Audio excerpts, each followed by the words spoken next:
In the 6th chapter of John, Jesus gives to us the seemingly impossible instructions to love our neighbors as we love ourselves. But sometimes it is just as difficult, if not more difficult, to truly love our friends and those to whom we're close. Welcome to one of our videos from St. Mark's Episcopal in Dalton, Georgia, and all those joining us on social media. That's a strange proclamation by Jesus to love our enemies as ourselves. I brought up something about loving our friends. Running back what many of us remember about the days of the Watergate scandal in the 1970s.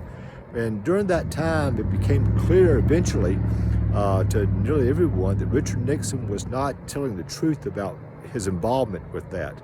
That Richard Nixon was, was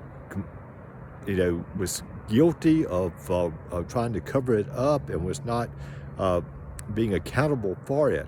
And many of the people who were his supporters would not hold Nixon accountable for that, including many ministers, including Billy Graham and Norman Vincent Peale, and others who came to the White House. They would skirt around the issue and not confront him.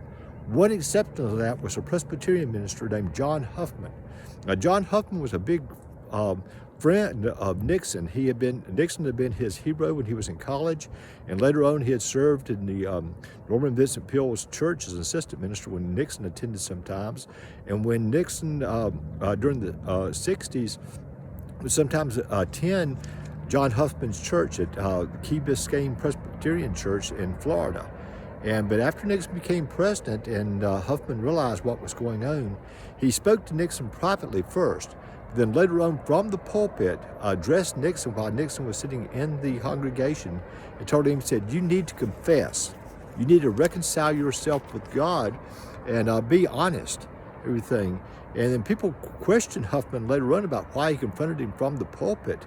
Now, Huffman said, "Because I really loved the man." Huffman loved him so much he wanted Nixon to reconcile with God. And he thought that Nixon's relationship with God and being honest was more important than to keep that status of being one of Nixon's friends.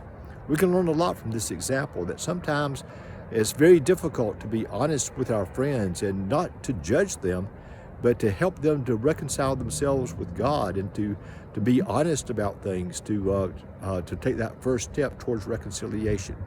So this is a good example from what Jesus teaches us to love others, but also, not just our enemies, but also sometimes to love our friends.